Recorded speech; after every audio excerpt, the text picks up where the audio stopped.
देखिए, दिनांक 5 अप्रैल 2022 को हमें इतला मिली थी कि कमालपुर रोड़ान गांव, जो कि थाना इंद्री के अंतर्गत पड़ता है, वहां से एक 4 वर्षीय बच्चा गायब है।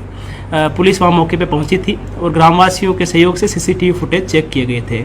इसके आधार पे वहां पर जो एक बाबा जो सीसीटीवी फुटेज में दिखाया गया था, उस पर आशंका जाहिर की गई कि हो सकता है वो बच्चे को वो लेके चला गया हो। पुलिस ने इंद्री से उस बाबा से भी पूछताछ करी थी। प्रथम दृष्टया उसकी भूमिका नहीं पाए जाने पर हमने गाँव में सर्च अभियान शुरू कर दिया था। इसी दौरान ही परिजनों के बयान पर हमने थाना इंद्री में एक FIR 255 नंबर धारा 365 IPC के तहत दर्ज करी थी। साथ ही सर्च अभियान के दौरान अगले दिन सुबह एक शेड पे बच्चे की डेड बॉडी मिली थी। उसके बाद में डेड बॉडी को यहाँ पर करनाल हॉस्पिटल में लाया गया और मेडिकल बोर्ड से पोस्टमार्टम करवाया गया। उसके बाद में हमने पोस्टमार्टम की पूरी वीडियोग्राफी भी करवाई थी और सब जो है वो परिजनों को सुपुर्द कर दिया था। साथ में ही जो परिजनों की ओर हमने बयान अंकित किए और जो एक गवाह जिन्होंने एक वहाँ पर कुछ एक औरत को नीचे उतरते हुए देखा था, उसके भी माननीय अदालत के सामने 164 CRPC के तहत बयान करवाए थे। जो भी इस मामले में संदिग्ध थे, हमने उनसे भी पूछताछ की और जो भी इस मामले के तथ्यों से वाकिफ थे, उनसे के भी बयान हमने लिखे थे। इसी आधार पर हमारी जाँच हमने आगे बढ़ाई। हमारी FSL टीम भी मौके पर गई थी। काफ़ी सारे एविडेंस उन्होंने मौके से उठाए थे। जो हमने कुछ जो एविडेंस है वो लैब में रिपोर्ट के लिए भी भेज रखे हैं। हमने दिनांक 9 अप्रैल को एक अंजलि नाम की आरोपी को पूछताछ के आधार पे और सबूतों के आधार पे गिरफ्तार किया था, जिसको कल माननीय अदालत में पेश किया गया। हमने रिमांड के लिए दरखास्त लगाई थी। माननीय अदालत ने रिमांड की दरखास्त को मंजूर करते हुए 3 दिन की पुलिस हिरासत मंजूर की है। अभी हम आरोपी से और गहनता से पूछताछ कर रहे हैं। सर, हत्या का कारण कुछ निकल कर सामने आता है?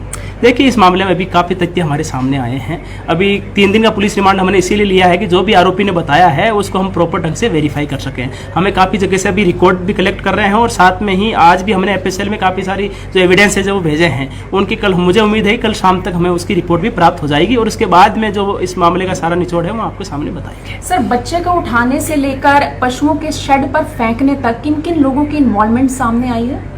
देखिए, क्योंकि अभी जांच एक प्रारंभिक चरण में है। अभी हमने एक आरोपी को गिरफ्तार किया है जो 3 दिन के पुलिस रिमांड पर है।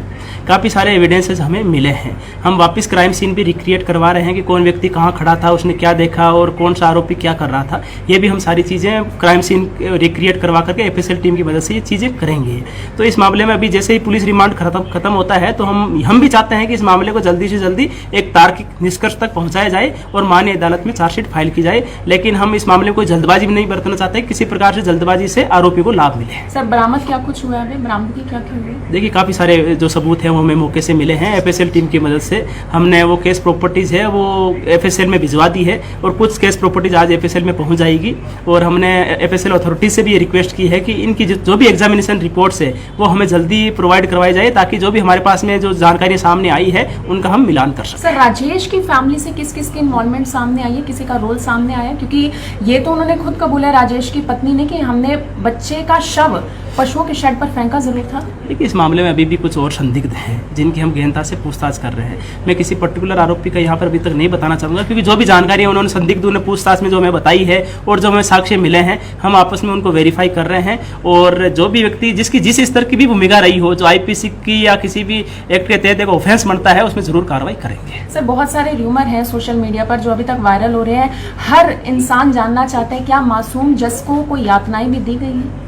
देखिए, इस मामले में जो हमारे को पोस्टमार्टम रिपोर्ट मिली है, जो पोस्टमार्टम में एक डॉक्टर्स के बोर्ड ने किया है, उस रिपोर्ट के अनुसार केवल एक इंजरी दर्शाई गई है जो कि नेक के अराउंड है, जिसे हम स्ट्रेंगुलेशन भी बोलते हैं। जिसे ये मेडिकल बोर्ड के जो डॉक्टर्स हैं उन्होंने ये ओपिनियन दी है कि बच्चे की जो है गला घोट करके हत्या की गई है। तो जो एक्सटर्नल इंजरी है वो पोस्टमार्टम रिपोर्ट के अनुसार केवल एक ही है। किस हथियार से सर हत्या की गई है और बरामद भी हुआ है वो हथियार? जी, वो जो चार्जर केबल होती है वो हमने बरामद करी है। उसके बारे में हमने डॉक्टर वहीं जो अंजलि घर है वहीं से बरामद की है और डॉक्टर से इस बारे में ओपिनियन भी हासिल की है। सर, अंजलि जस का शव राजेश के घर तक कैसे लेकर पहुंची, यानी कि राजेश की छत पर वो कैसे पहुंच गई? क्योंकि घर की दूरी में एक गली पड़ती है सर बीच में। देखिए, जैसा कि मैंने अभी बताया कि जांच अभी एक प्रारंभिक चरण में है और कुछ चीज़ें होती है वो जांच के हित में प्रकट करना भी उचित नहीं होता। तो मैं भी इसमें ये रिक्वेस्ट करूंगा कि एक हम क्राइम सीन है वो वापस रिक्रिएट भी करवा रहे हैं और जो भी हमारे को चीज़ें जो मिली है उनका हम FSL की रिपोर्ट्स के आधार पर मिलान भी करवा रहे हैं। तो अभी कुछ चीज़ें हैं वो मैं जाँच के हित में अभी प्रकट नहीं करना। सर, अंजलि के पति हैं लवली, जिनका घर का नाम शायद लवली और बाहर का नाम विकास है। विकास इस पूरे मामले में कंप्लेनेंट भी रहे हैं, उनका भी कोई रोल सामने आया? सर, देखिए, इस मामले में जो भी संदिग्ध हैं सबसे हम पूछताछ कर रहे हैं।